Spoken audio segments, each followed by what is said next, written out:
সবুজের দেশে আপনাকে স্বাগতম। আজ আমি আপনাদের নিয়ে এসেছি এক গোপন সৌন্দর্যের জগতে, বিলাতছড়া লেক, যা লুকিয়ে আছে বিলাতছড়া চা বাগানের একেবারে গভীরে, সিলেটের শ্রীমঙ্গল উপজেলায়। শহরের কোলাহল পেরিয়ে যখন আপনি কালীঘাট রোড ধরে এগিয়ে যাবেন, তখন বুঝতেই পারবেন না আপনি ধীরে ধীরে এক নৈশব্দের রাজ্যে প্রবেশ করছেন। আজকে চলে এসেছি শ্রীমঙ্গলের অন্যতম একটা দর্শনীয় স্থান, যেটা অনেকে জানে অনেকে জানেন না। এটা হচ্ছে বিলাতছড়া লেক। বেশ একটা দুর্গম পথ পাড়ি দিয়ে এখানে আসতে হয় মোটামুটি। আপনারা দেখতেই পারতেছেন বিলাতছড়া লেক, চারপাশে চা বাগান, আর এর মাঝে এই লেকটা। এটা একটা ক্রিকের মতো, এখানে মাছ চাষ করলে দুর্দান্ত হবে মাছ চাষ। দেখতে পাচ্ছেন দারুণ একটা জায়গা, মনোরম পরিবেশ, নির্জনতায় ভরপুর, একদম দুর্দান্ত একটা আবহাওয়া। প্রকৃতির কোলে এমন একটা জায়গা যেখানে শুধুই সবুজ আর শান্তির ছোঁয়া।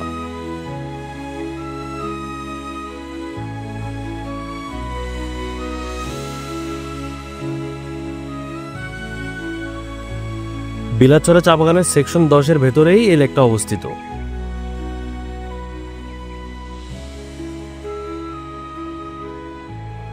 স্থানীয়রা একে পাহাড়ডোবা লেক নামেও চেনেন। পাহাড়ের পাদদেশে অবস্থিত এই লেকটি যেন প্রকৃতির এক নিঃশব্দ চিত্রকর্ম।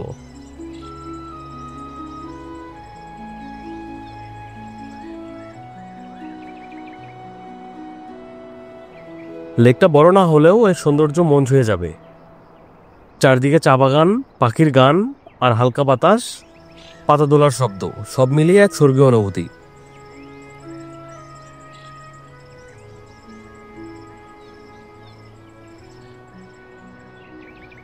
যারা ভিড় এড়িয়ে প্রকৃতির সঙ্গে সময় কাটাতে ভালোবাসেন, তাদের জন্য একটি আদর্শ গন্তব্য। তবে একটা কথা মনে রাখবেন, এই এলাকা চা বাগানের আওতাভুক্ত, তাই এখানে ঢুকতে হলে আগে থেকে অনুমতি নিতে হয়। আর অবশ্যই প্রকৃতির প্রতি সম্মান রেখে ঘুরে দেখতে হবে। ময়লা ফেলবেন না, শব্দ করবেন না, এই নিস্তব্ধতা থাকুক এমনই।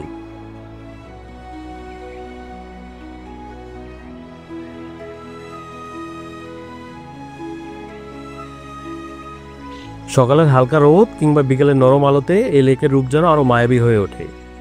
আর শীতকালে এখানে মাঝে মাঝে কিছু পরিযায়ী পাখিও দেখা যায়।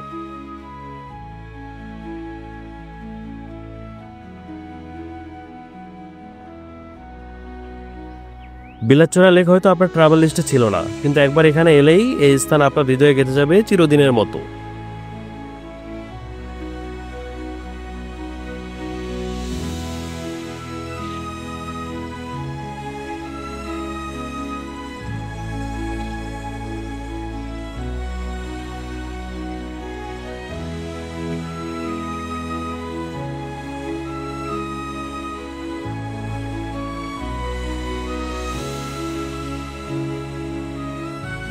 আরও এমন জায়গা দেখতে আমাদের চ্যানেলটি সাবস্ক্রাইব করুন। আজ এ পর্যন্তই, আবার দেখা হবে নতুন কোনো প্রাকৃতিক গন্তব্যে। ভালো থাকবেন, ঘুরে দেখুন আমাদের সবুজ বাংলাদেশ।